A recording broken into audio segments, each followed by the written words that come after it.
Okay, No, introduce. am I okay? Yeah. But I get it, and that's why I'm the assholes. So what's on the Really active subreddits I can get, but like some of them I look at, I just.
that's okay. The work he does is so much more important, it's so much more of a priority. But we still want to thank him. He still was able to send his organization here to talk to us and educate us on what they do in this topic. So with that said, we want to introduce Texas EquuSearch, who's responsible. Many of you know them, you've seen them on TV. The work they do is so important. They've returned over 2,000 people home to their families. They've recovered over 300 bodies. They are on their hands and knees looking for loved ones and returning loved ones home. And we just want to take the time to have them come out here and talk to us. So without further ado, I want to introduce Angelina of Texas EquuSearch, Mrs. Tammy Phillips of Texas EquuSearch, and Mary, all here to talk to us. So there you go. Good evening. Thank you very, very much for being here today. We are definitely not a replacement for Tim in any kind of way. I mean, there is no one that can do this better than him because it is his story. It is how he started. But he is a very, very, very active member, participant of this organization. So when law enforcement calls, he has to respond. And this was at about 4 o'clock or so when he got that call. So it was his intent to be here. Absolutely, it was confirmed. So we're disappointed as well, of course. So thank you for being gracious to have us here to speak with you guys today. Many of you may know his story. You know, back in the early 80s, his daughter was abducted and murdered. And he's been following his daughter's case for many, many, many years, right? We have almost 36, 37 years when that happened. And that experience drove him to what he does today with Texas EquuSearch, right? So it was approximately in 2000, I think it was August or September of 2000 when the organization became official, right? It's on paper, this is what the organization is. But prior to that, after his experience and actually going out and searching for his daughter, literally on horseback and with his friends on horseback, looking for his daughter, after his case, so many families came to him for support in their situation. And I don't think it's anything that he expected. He's talked about that many, many times. It's not something that he expected to do. And he thought, okay, well, I'll help this family, this person. And it just kind of grew from there, right? And I don't think you understand the need that is out there for an organization as Texas EquuSearch unless it happens to you, right? Or it happens in your family, or it happens to somebody close. You don't realize that, yes, you call the police, you call them right away, you do that, and there's a process that they have to go through. But in the immediate moment, what do? You want to hit the ground, you want to find your loved one. And that's where Texas EquuSearch comes in for so many families. It's that pivotal time when law enforcement is working on the case and you're waiting for that phone call or for that person to come home. So that is the role that EquuSearch serves in the community is to support those families and to support law enforcement when they request our assistance on a particular case. So our plan tonight is to give you a little bit of our history, which many of you are probably familiar with to some extent, and kind of open it up to you guys if there's any questions, particular questions that you may have. And I think that's a lot of times when I've heard Tim speak, you know, he'll speak and I see the faces and I think all the questions that people want to ask and maybe they just don't get the chance to ask. So that's a little bit of what we want to do today, a little bit later on this evening. Tammy's going to speak about Tim's story, just kind of how that occurred. And then Mary's going to assist us also with a lot of questions. If I can start with something we did recently and maybe go back. As I mentioned to you, law enforcement will call Texas EquuSearch our families and assist our help. We were on, I think we've been on day 9 of consecutive days of logistically setting a plan for searches. And usually we have a break, right? Usually you have a case, you help on the case, you assist, you're able to debrief, you're able to do, and it has been consistent for about 9 days that something has been going on. And that is a lot. And it's a lot because all of our members are volunteers. Okay, these are volunteers, these are people that either work or maybe they're retired, but they get up and go. And as a matter of fact, this week, Mary was instrumental in one of our searches in finding a gentleman that was missing. The family had been searching for about a week, almost a week, before they contacted us, and we were brought in by law enforcement as well. And it was one of those situations where Mary and her colleague really stuck to the training that is given and was able to find that person. So it's I hate to say the word average, right? But it's just average people that are part of our organization, that follow our training, that are interested and go out and help these families. I think this family would still be out there today if it hadn't been for an involvement where there's expertise on the ground searching for their loved one. EquuSearch has been in existence, as I said, since about 2000. And the one member that is still here from day one is Tim Miller, right? And he's very, very, very active. And I think that's something really to think about because we've had many instrumental members. And there are some that are still with us that have been around, 15, 16 years, if not a little bit more. And a lot of experience, and they still come around. They still show up at some searches. But you know, there's many more that have come through and have been instrumental in finding these missing loved ones. We talk about numbers, right? I've seen numbers tossed around. We have them on our brochure, and really and truly, we don't have a number for the number of families that we have assisted.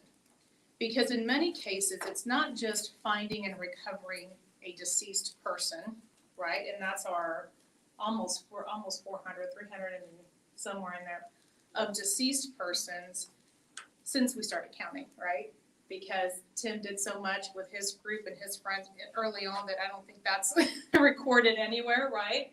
So there's so many more than what's on paper. That's recovered deceased. Now, how many have we found alive? There have been many, much more than whatever we have. I think we have almost 2,000, something like that.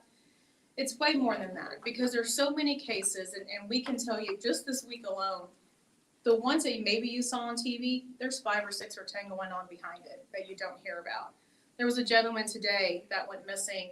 We got the call. Apparently he walked out of his house 3 a.m, 89-year-old, diagnosed with some with Alzheimer's. And we were able to mobilize a group of 6 right away to go and search. Fortunately, by the time they arrived at the staging location, an ambulance had found him and he had fallen on the ground because his step was unsteady. And so he was found and he's fine. It wasn't someone that we necessarily found, but we had people en route. And I think that's where families feel some sort of resource, some sort of support that otherwise wouldn't be there, right? Our law enforcement is already thin as it is, right? There's so many cases and so many things going on. So anyway, I say that because so many members have been instrumental to get us to where we are today. And their experience still comes down to us. I mean, we've been learning from many of our senior members. And it's really a magnificent story of regular people who have just answered yes and show up and teach others and continue to show up and teach others. And I think that's the magnitude of what Tim, with his tragic story, has created and has sustained for so many years. He, like I said, he's an active member. He's involved in almost every case. And there's many cases that they just call him directly and say, hey, this is what we need. And he's the person with the expertise, right? I mean, he's been doing this for so long. So with that said, I want to turn it over to Tammy for a little bit to kind of give you Tim's story. And then we'll switch back and kind of start with some Q&A if that's okay with you guys, if that works. Tammy? So you guys will have to bear with me. Sometimes I get choked up when I talk about Tim's story because it is that compelling. So Tim Miller was a general contractor. He lived in Dickinson, Texas, decided he wanted to move his family to League City. So he moved to, I don't know if you guys know the area or not, we call it the Bird Streets, where it's the Cardinal, Oriole, Flamingo, that sort of thing in League City, which is now off of 96. At the time, that I don't know what that was called. I think it was Link Road or something like that, but it was back in the 80s, before we had cell phones, before we had social media, before we had technology, before we could reach each other in 5 minutes. So he moved his family there. They had lived there for a couple of days. They didn't have a phone installed in their house because, you know, you used to have to call. I'm really dating myself now, but, you know, you used to have to call and say, hey, we need to place an order for a new phone. Well, we'll send somebody out there in a week or whatever. So they didn't have a phone. So Laura wanted to go and call her boyfriend Vernon and ask if he could come over for dinner that night. So Laura's mom came home for lunch at the house.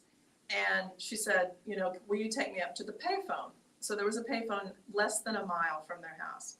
So she went up there and Laura wanted to talk on the phone to Vern. She wanted to talk and talk and talk.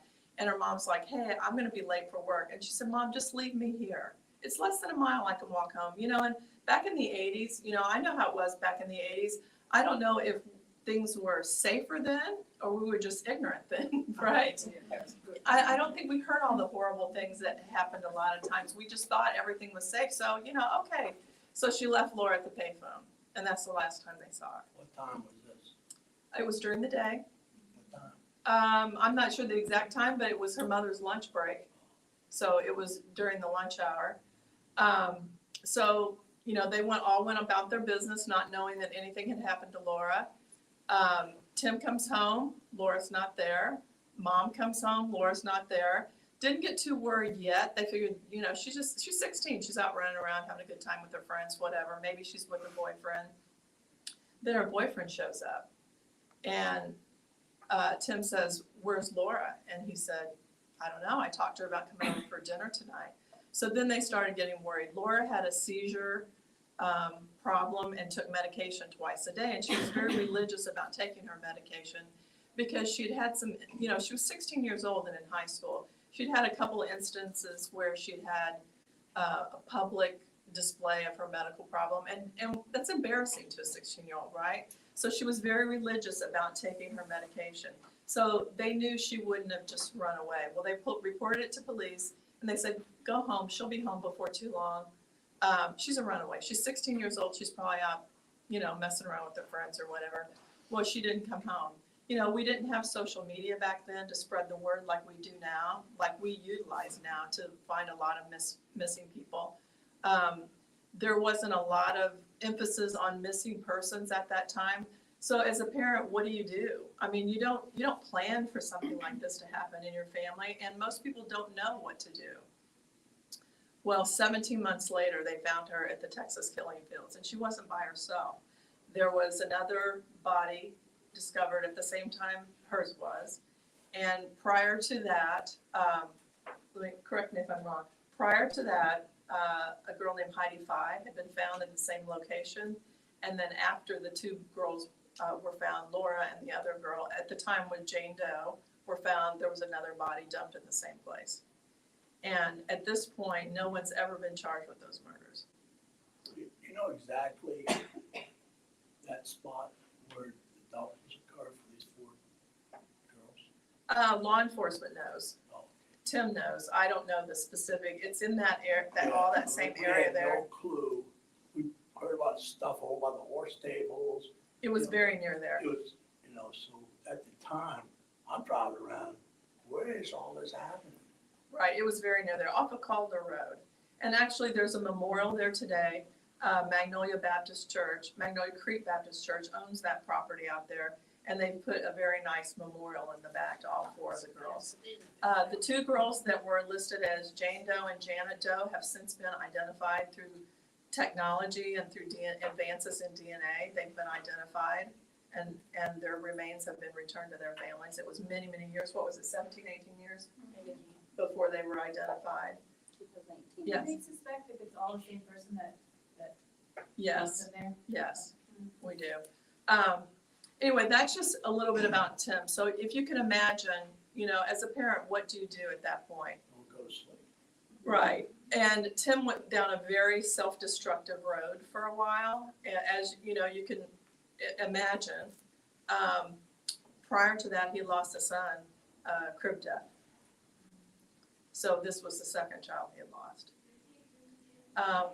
So he and his wife got divorced shortly after that, which is not unusual for someone to lose a child and get divorced, particularly in this situation. And he was called out to help on a search in Seabrook. I don't recall the name of the person, but he was called out to help on that search, and something just came over him that he knew this is what he had to do going forward. He said he looked at their faces and said, wow, that's what I looked like for 17 months. Helpless, hopeless, didn't know what to do, didn't know where to turn. And that's when he started helping other people search for missing loved ones. And he always makes me laugh because he said it was just hillbillies on horseback. It was all of his friends. And he said, I was just a bunch of hillbillies and we all had these horses.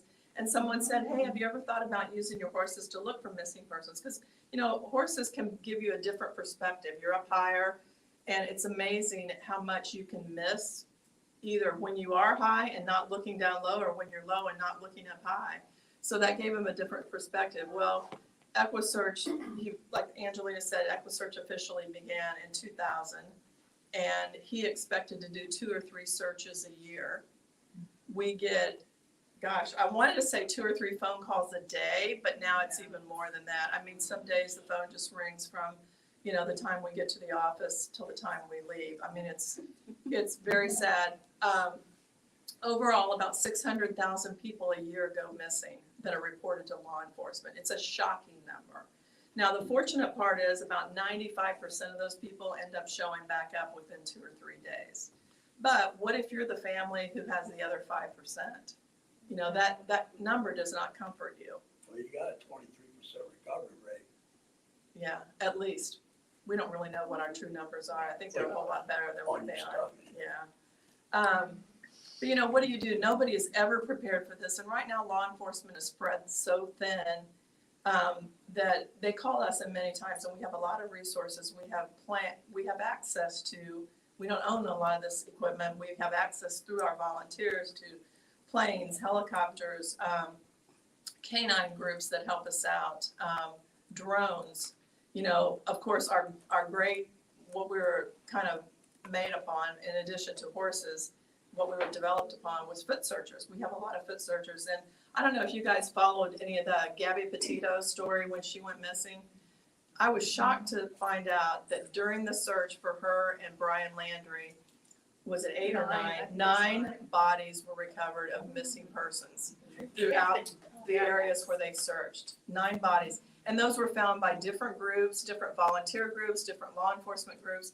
So that just goes to show you, when you put enough feet on the ground, we can find these missing people.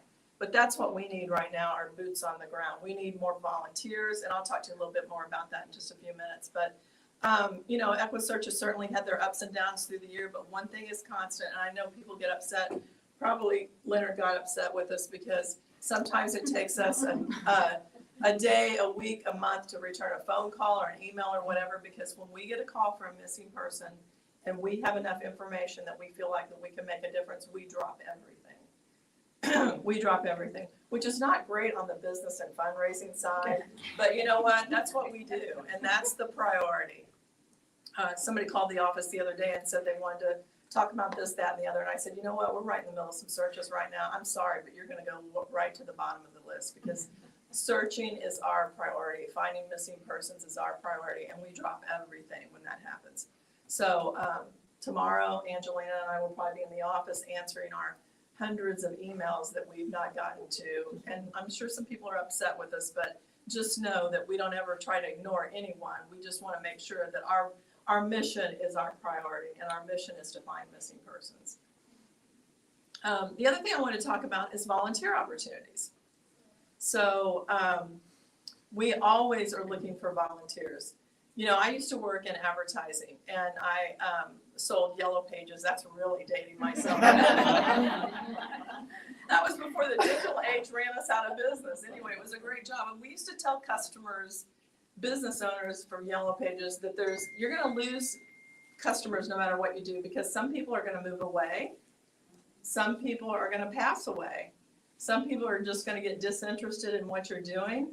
And then there's those people you're never going to know why you lost them. Well, it's the same thing with a volunteer organization.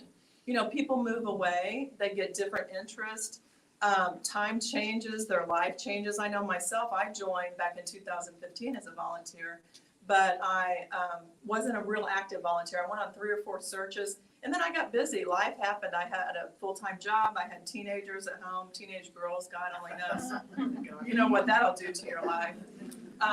But anyway, so I just got busy with other things, but then I came back around because I knew the mission was so good. And I see again what Angelina said is you see us on television every now and then, but we're working 10, 20 cases in the background that you never see, or we're at least helping people and helping families. If we're too far away physically and we don't have any people in a certain area and they call us, we still give them advice on what to do. Like if someone's missing and they go away and they have no ID on them, we say, okay, let's start calling the hospitals. Well, you don't just call the hospital once, you call the hospital 3 times, because they have 3 shifts of people that work there.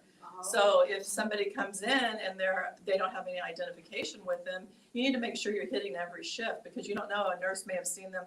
And are they supposed to tell you that there's somebody there that meets that identification? Probably not. But, you know, put yourself in the position of a family who's got a missing loved one. You know, what would you want to know? So anyway, at times when we don't actually actively search for that person, we still try to guide the families on what they can do. We've got a case in Texas that is pretty far away from here, and it's someone who's been missing for about a year, and there was some unusual circumstances involved in it.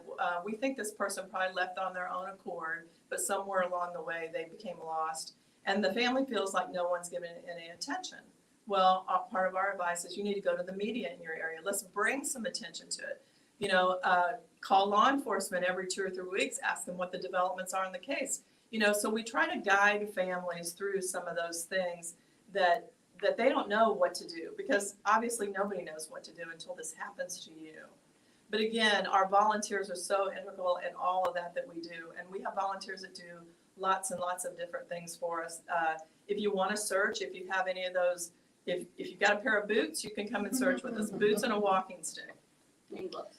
And gloves, yeah. Now I can tell you, sometimes it's not real enjoyable, but it's so rewarding to be able to bring some answers to the family, because there's one thing worse than having a deceased family member is not knowing, not ever having an answer. And we have people in our organization who've lost children or family members and have never had an answer. So, you know, while you think, well, I think that person is probably deceased, there's always that little bit of hope in there that maybe they're not, because we've seen all kinds of cases, and we've seen the exceptions to the rule too.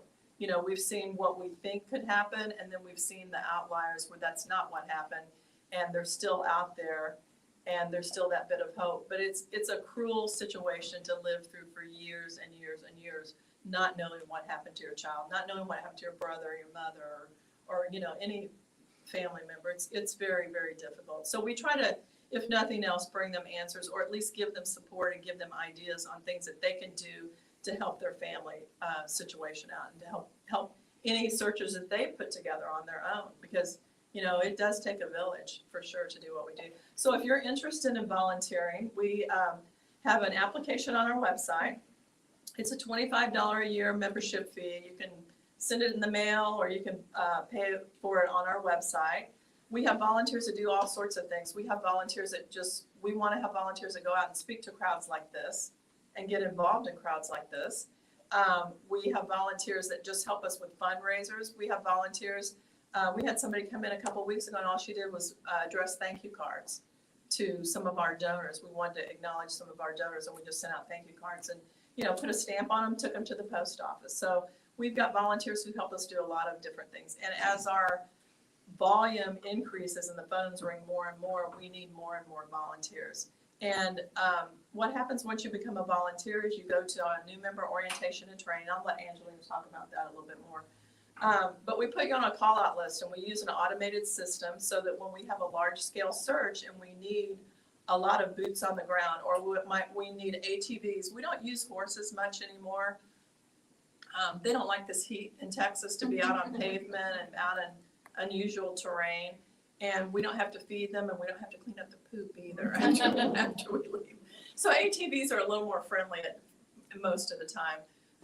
So we do need people on ATVs. We're looking for people who maybe have a pilot's license and they could fly a plane for us, or a helicopter, or they know how to operate a drone.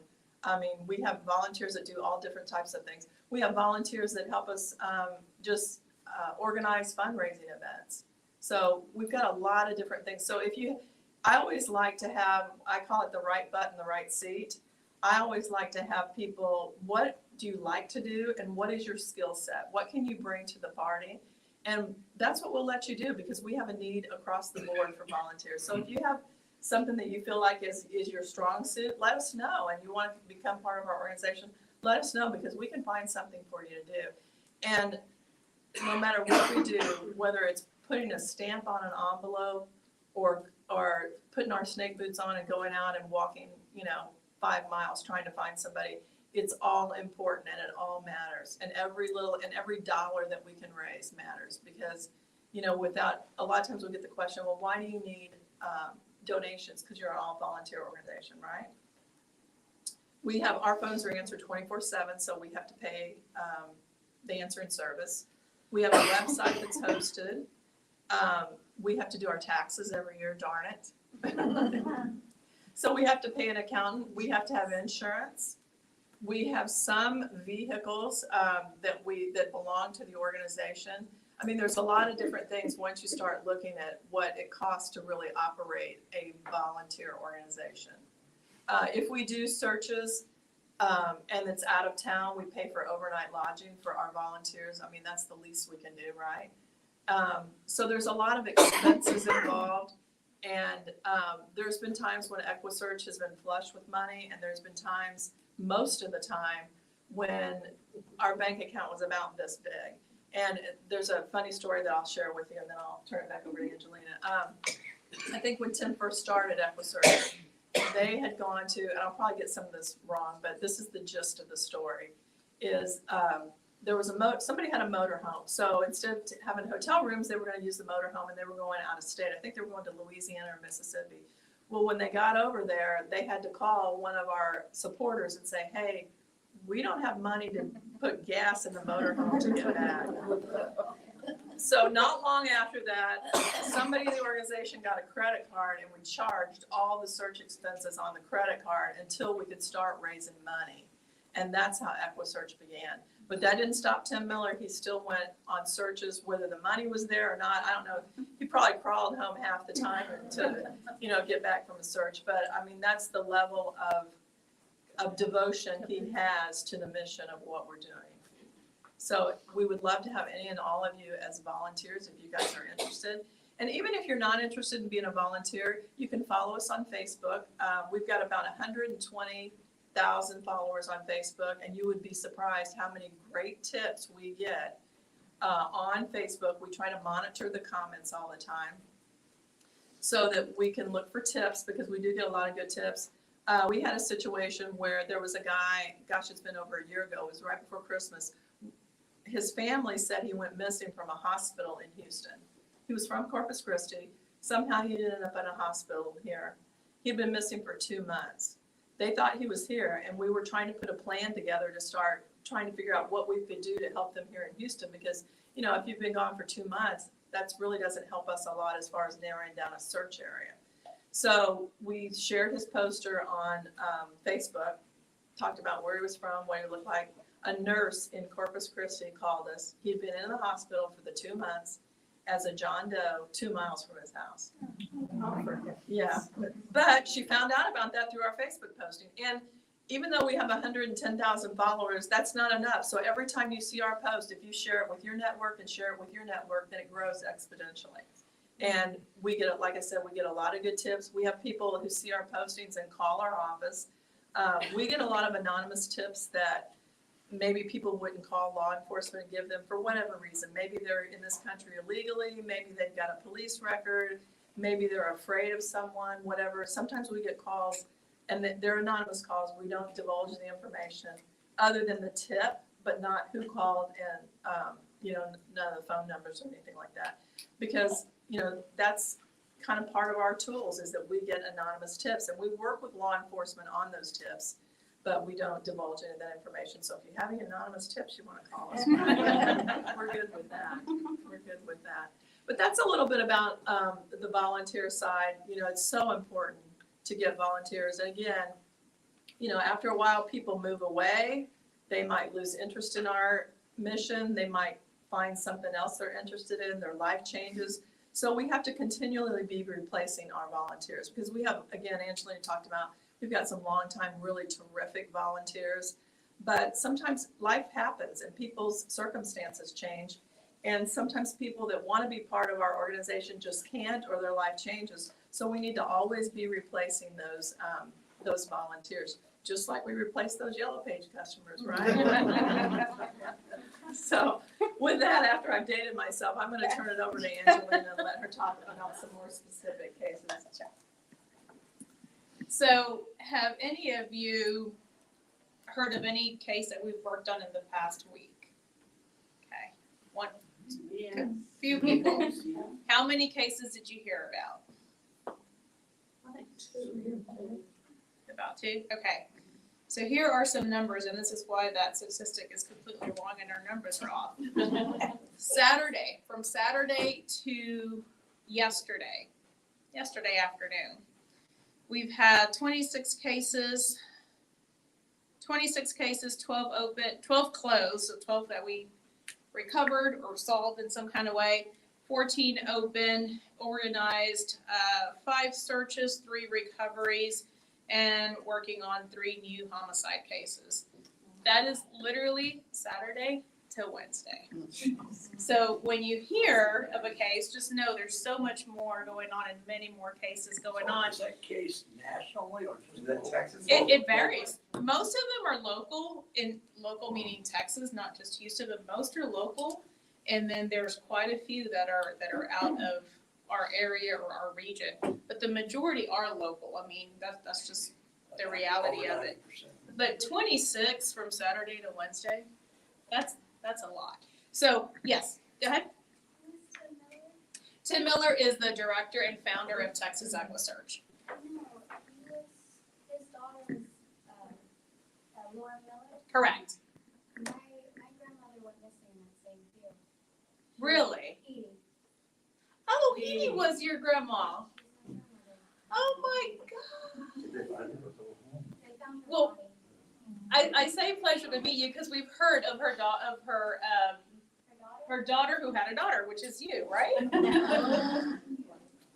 Don't leave after this, so we can just yeah. Oh my gosh. Okay, sorry. There's always a lot of emotion to all of these. God, we've heard so much about her. All right, lady next to you. I'm sorry, you had a question? No, I was. Oh. And so, what's your name? My name's Bailey. Bailey, that's right.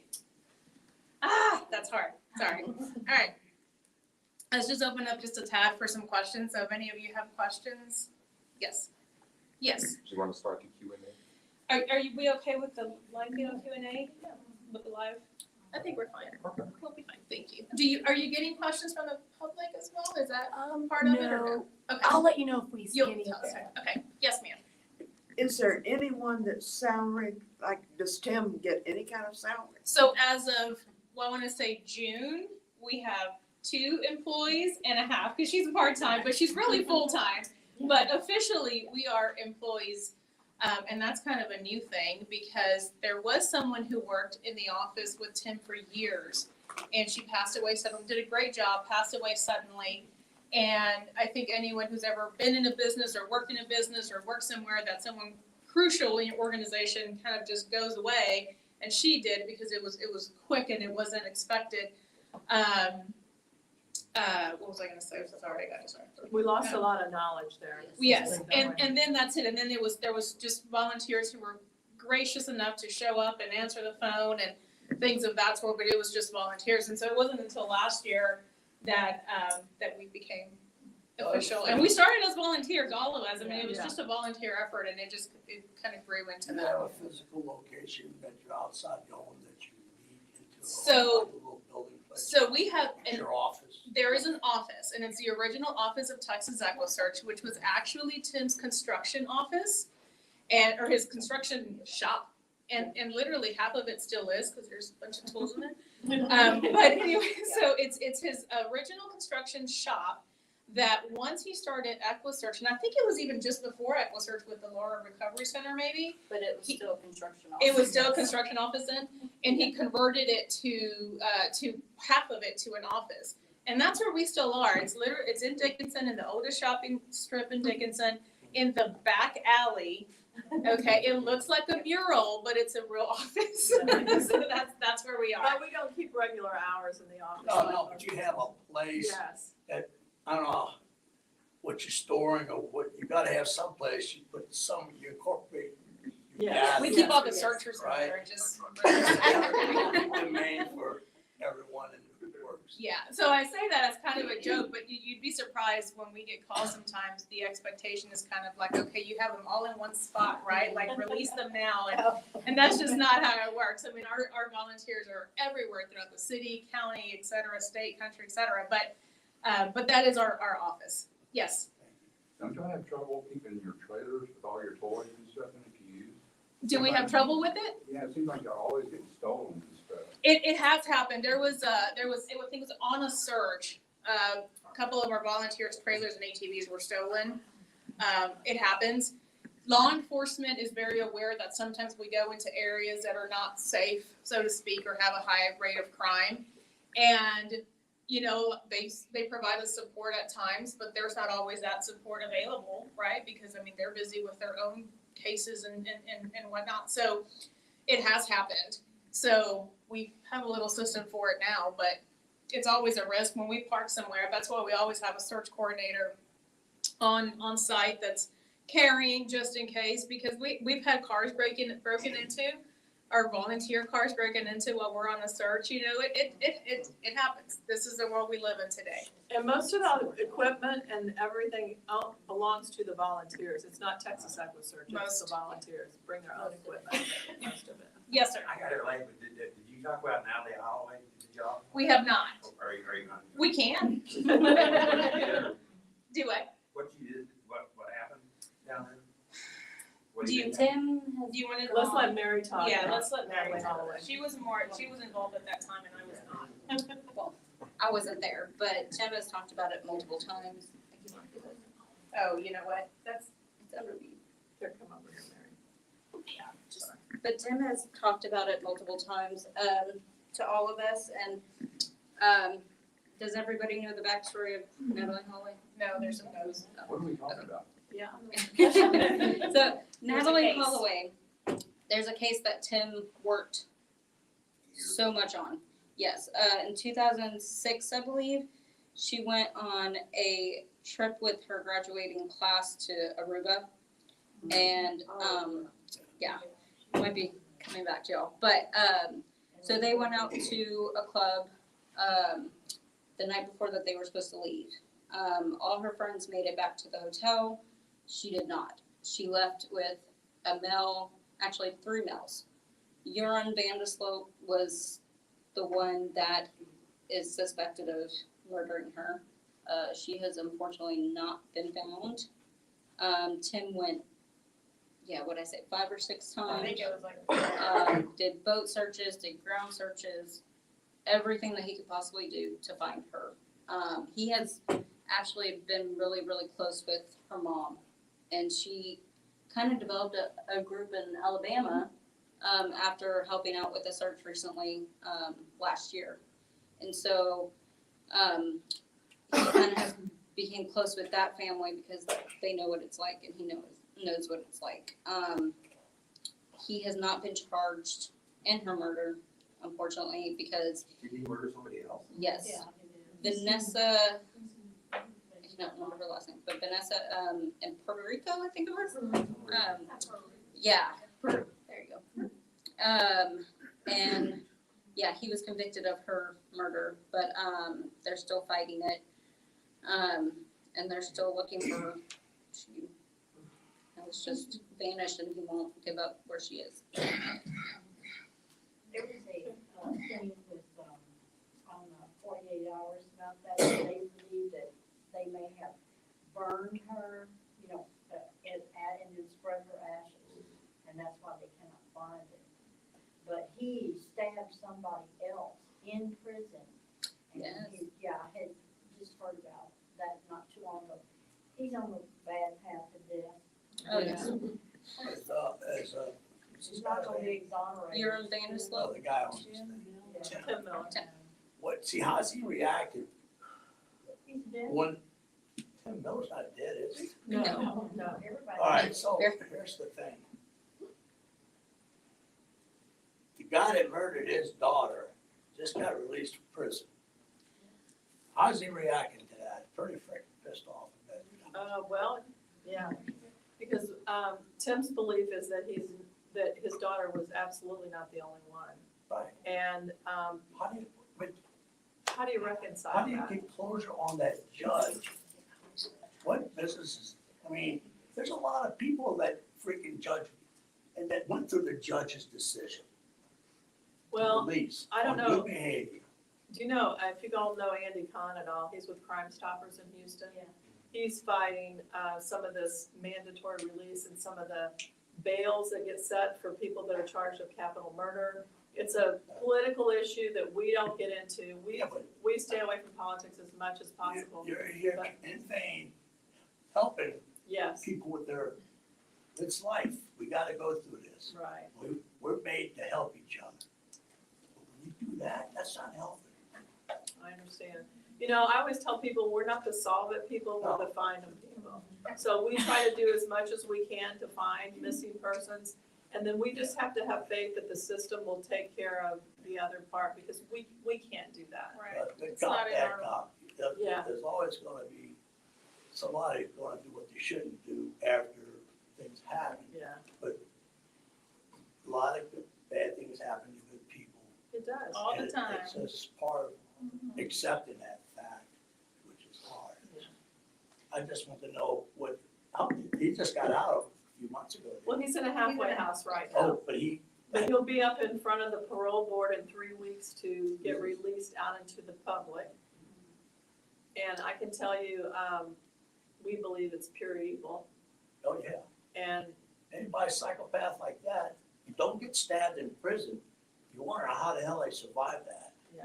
well, and the frightening part to me, just as a citizen in this area, is how many other cases are out there like that where they are releasing people that have done all Y'all sorts of witness things. it to us, how many we don't know about.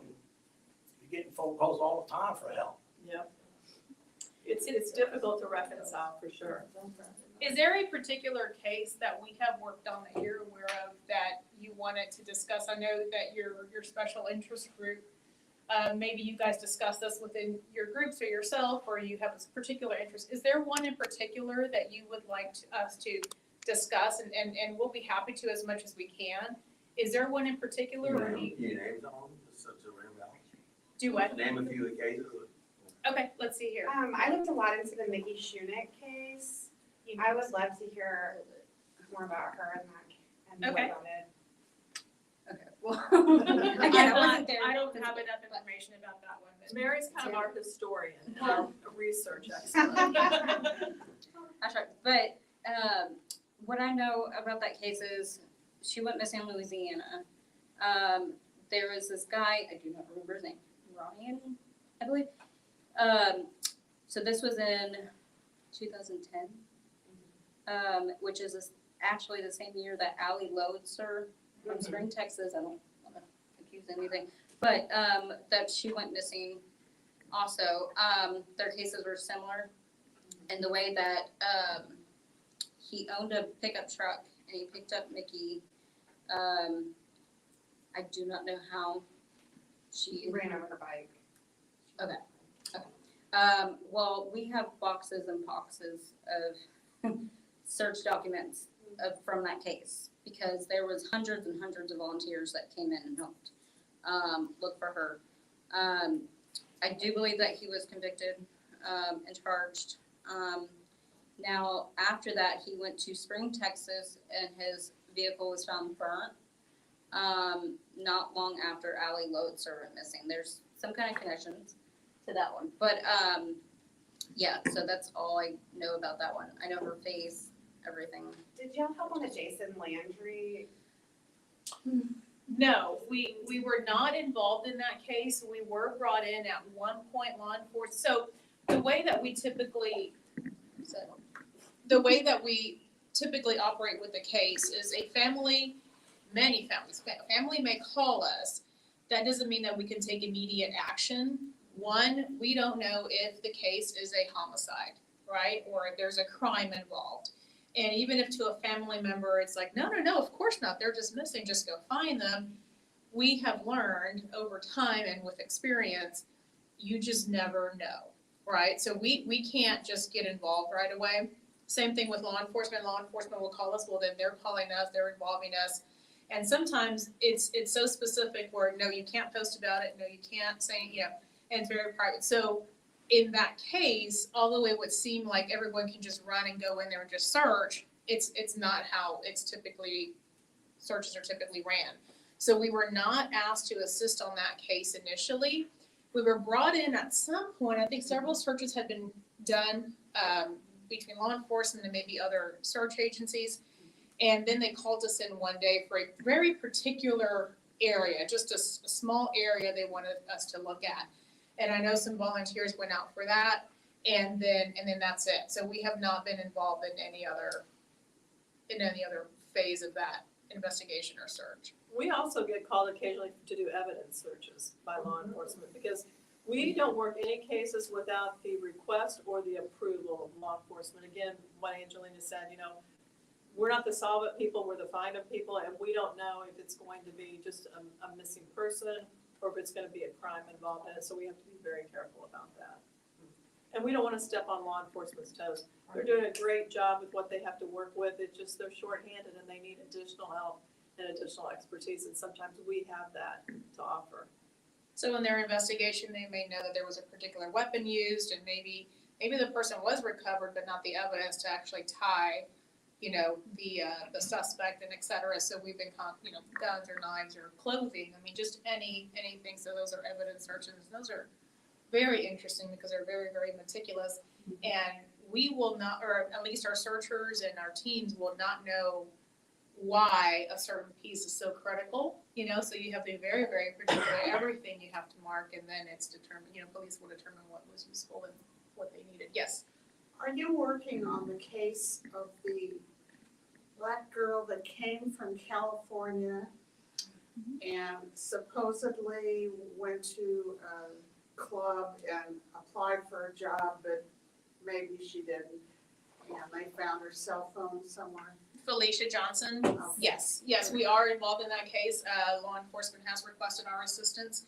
We have provided assistance so far. It is an active, ongoing criminal case at this time because it resides with the homicide division. So all I can say is yes, we are involved in that case. Assistant. Yes. Do I? Have they found her body? No. It's still an open case. No, I don't think they That's found an her. open investigation. Yes. Did you guys work on Jessica Kane? Yes, extensively. And do you? I know. That one, Yes. Here. yes, there there's actually pictures, if you go back on our website, there's actually pictures, more recently, I believe it was 2016, when William Reese, was charged if he confessed to where their bodies were. So Tim was actually out there, with him, and he showed him the exact spot, and they did digging and everything, and they were able to bring him home. It was acres and acres that were dug. I don't know if you remember that. They did. Yes.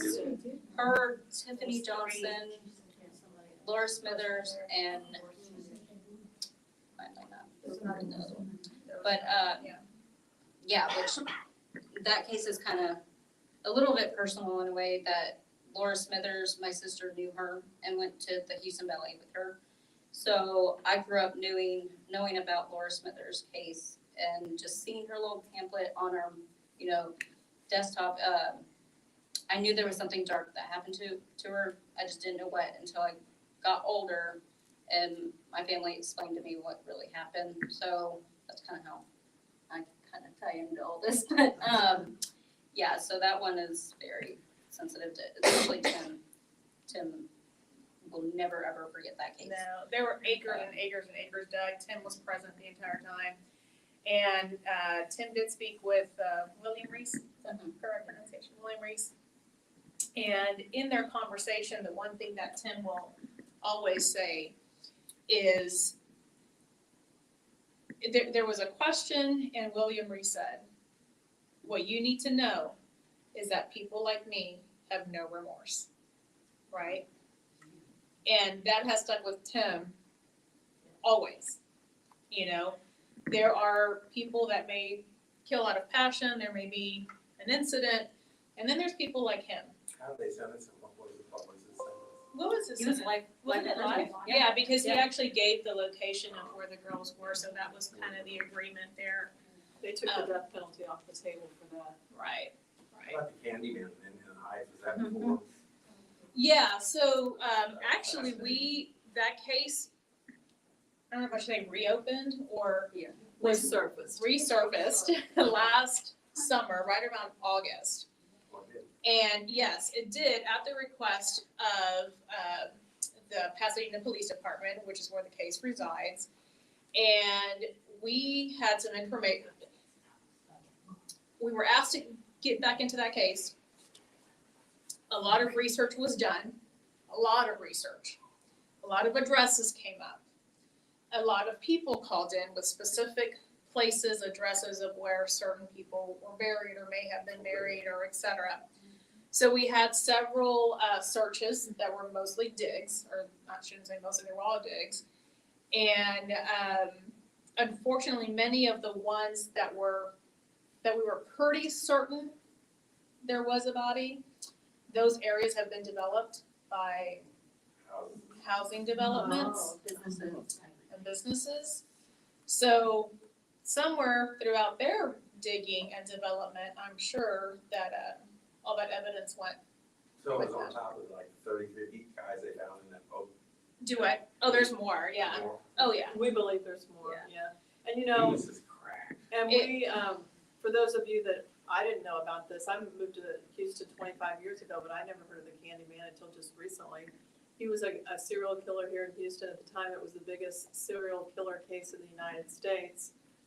There was a boat storage place over, not too far from Reliance Stadium in that area now, south of there, where they found body after body after body. How many bodies were in the boat I think it was storage? 27 or 28. Yeah, It was right under 30 because it was at the time the highest number of persons killed by one person.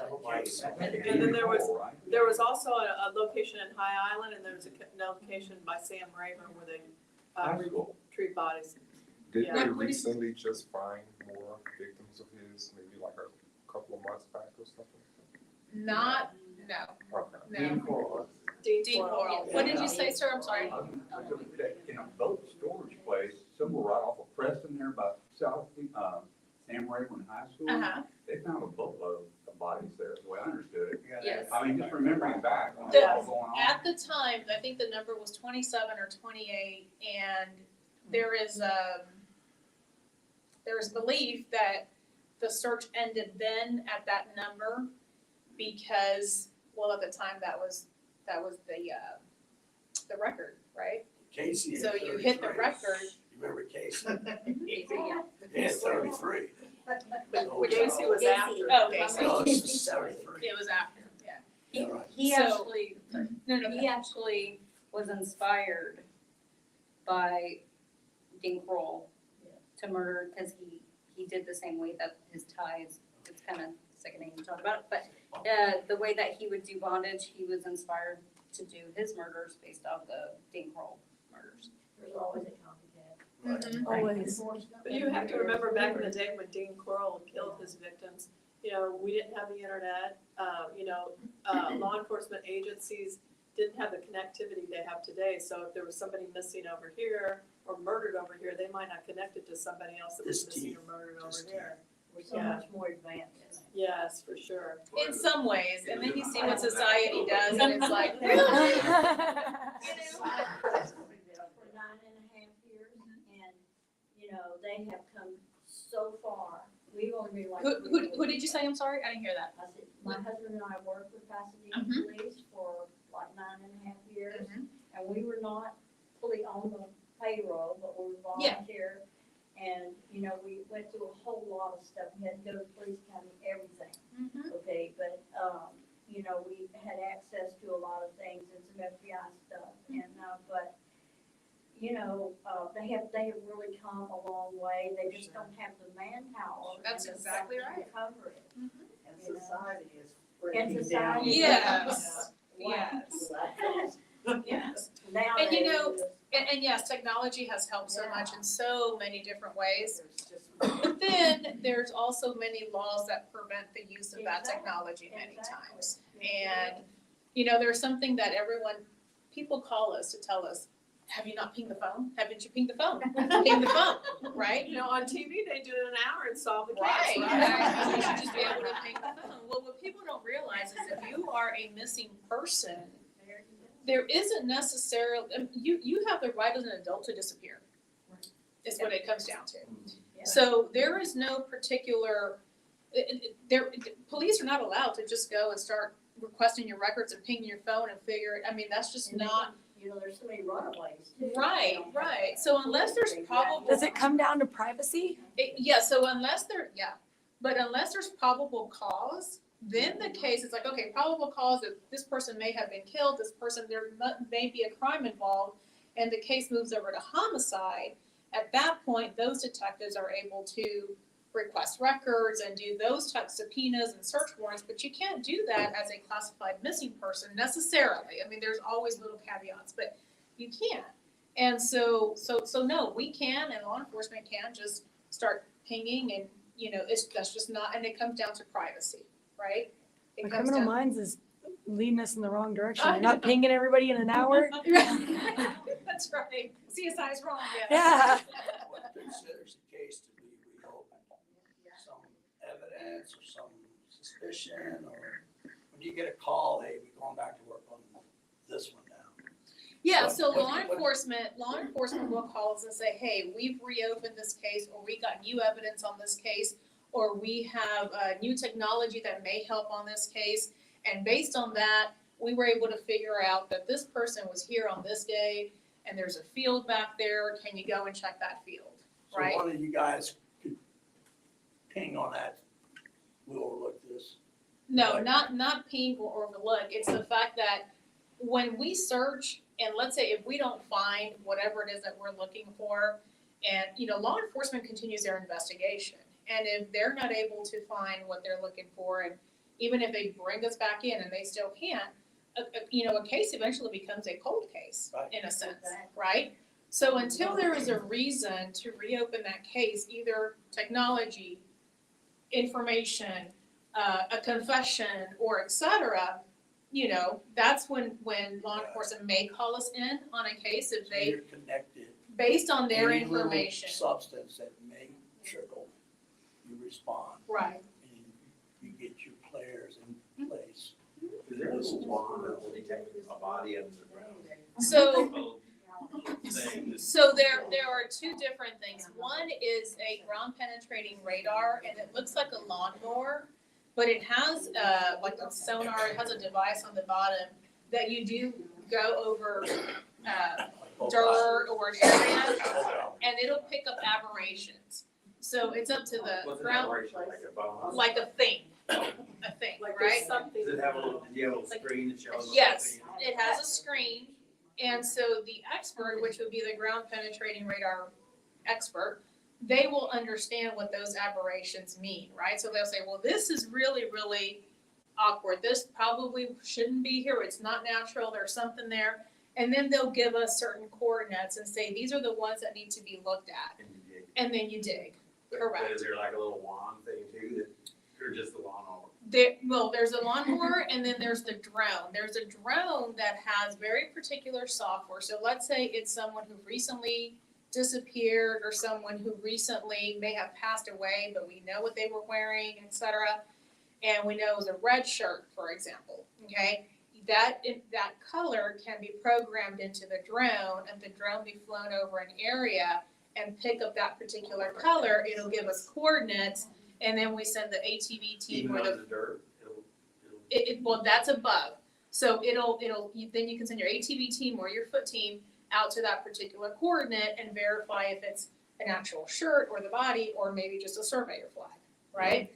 There's another software on drones that is for under the earth, and what it picks up is like the decomp ring.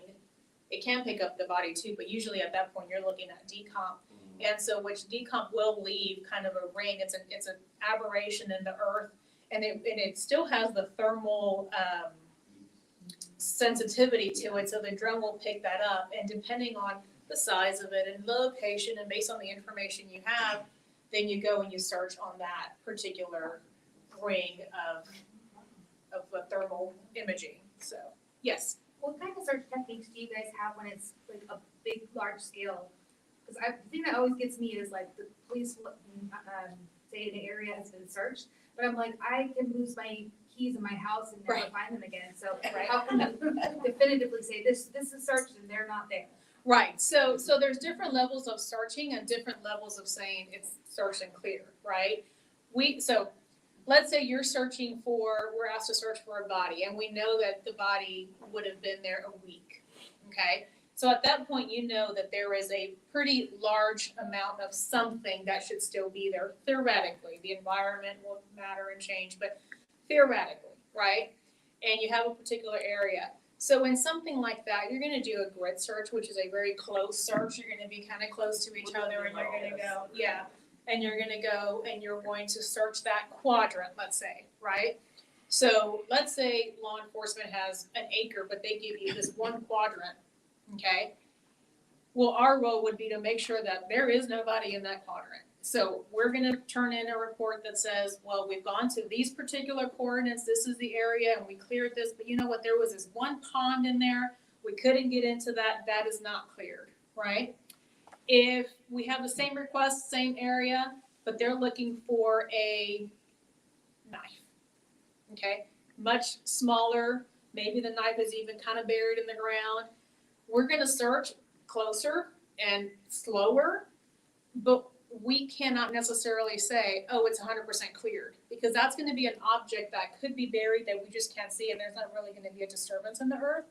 So it just depends on the request, what we have, and how well we can say, yes, it's cleared, or it's cleared to this degree, right? There's always a chance that we have metal detectors, if it were something like that. There's a lot of resources and tools that we have. Search dogs. I'm sorry? Dogs.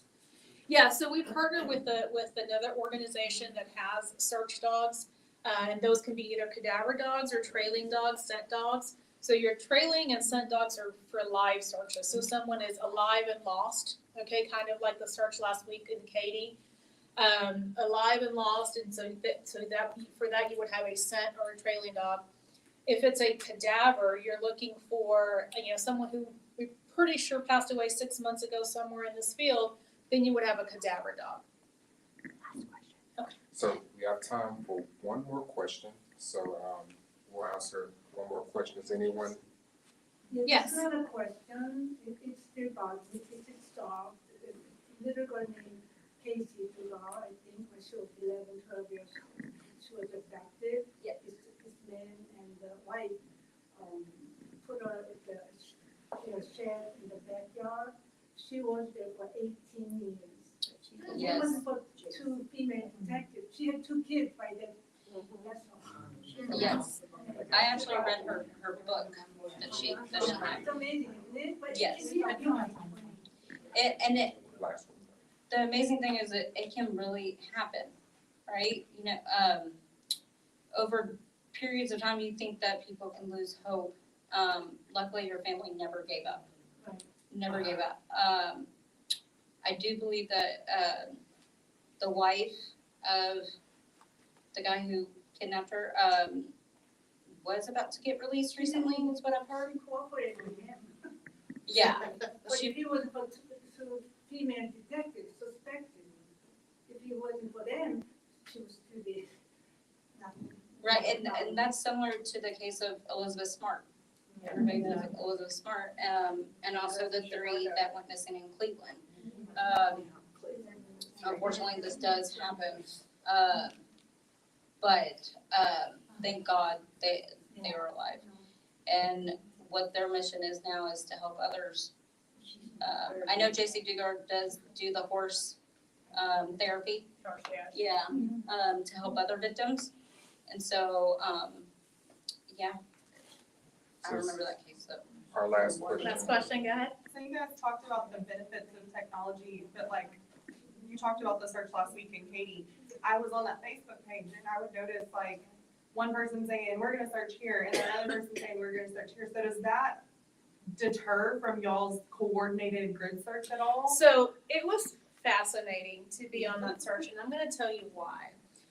We were actually scheduled to be at a different search that morning.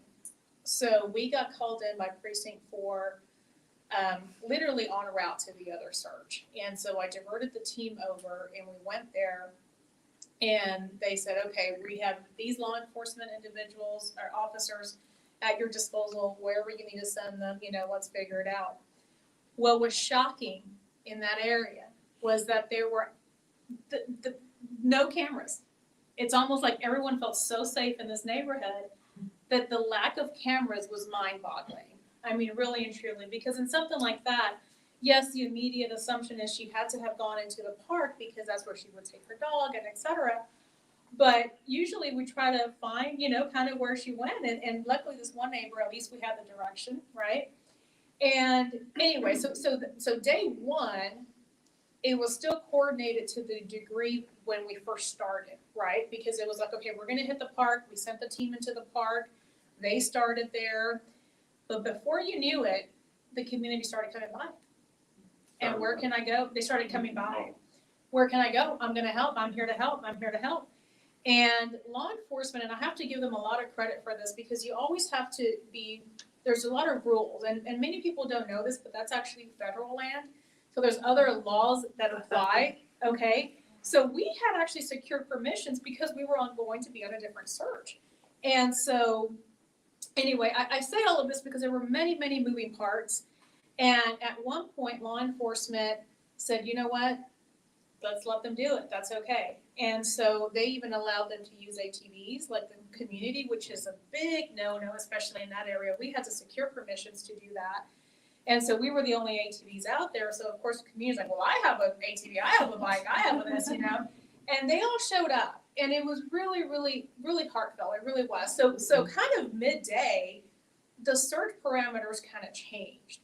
And the park was saturated with law enforcement and saturated with our search team. And so we discussed this with the person in charge in law enforcement. And we said, well, you know what, there's, people had some sightings, well, we saw her here, maybe in this neighborhood, this is her old neighborhood. So what our approach was at that point was sending any community volunteers out into those neighborhoods that weren't saturated. So I can say that for day 1. By day two, I wasn't present, but I was still kind of in the background.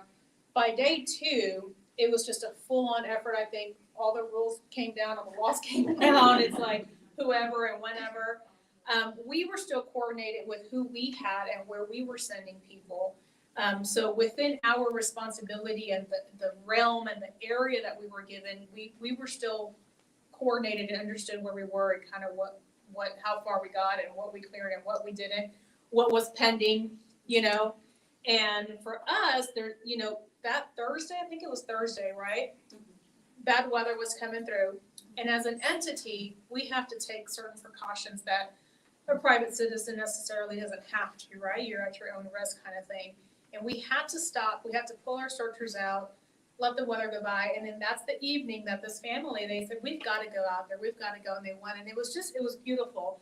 But just the fact that law enforcement, you know, really it proved their mission to help find this woman, because they let everything and anything happen, you know, still very aware, still very present, we were still very present and aware, but it was such a massive effort, which was really beautiful. So, yes, and she was alive with her dog. So that afternoon, also the group that we use, that's with the search team, had gone out, and they kind of had reached that point where she was.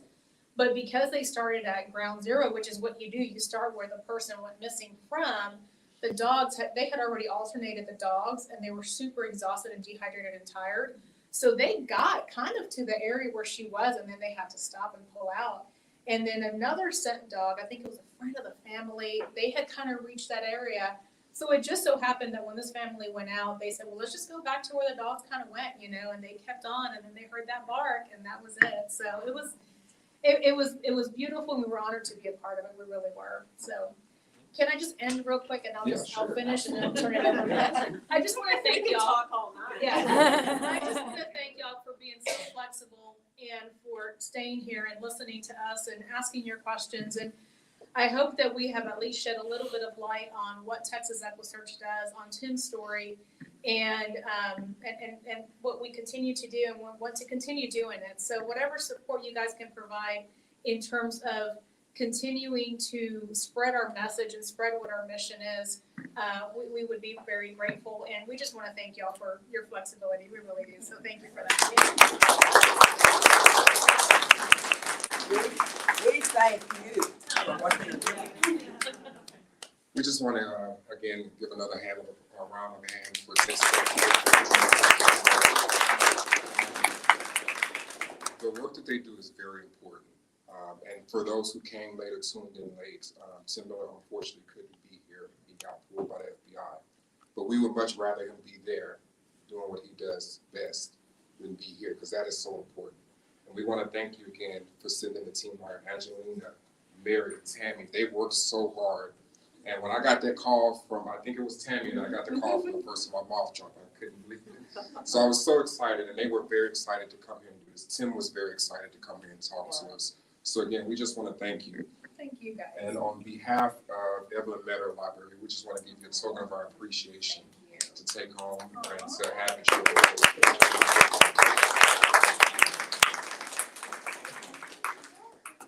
With that being said, that does conclude our true crime for the night. This is our last one until maybe late August, I want to say. So we're going to give it a hiatus. We're going to focus on some summer reading programs for children and adults and everything like that. Everybody's welcome to come through. You can get a calendar on our front desk of what programs we'll be having available. And the last thing I just want to end with, we did get a new aquarium for the community. So make sure you go out there and vote for your favorite fish, because whichever fish gets the most votes is going to be our next fish that we're going to get. So definitely put your vote in. Thank you all so much for coming tonight. We look forward to seeing you back in August again. So good night, everyone.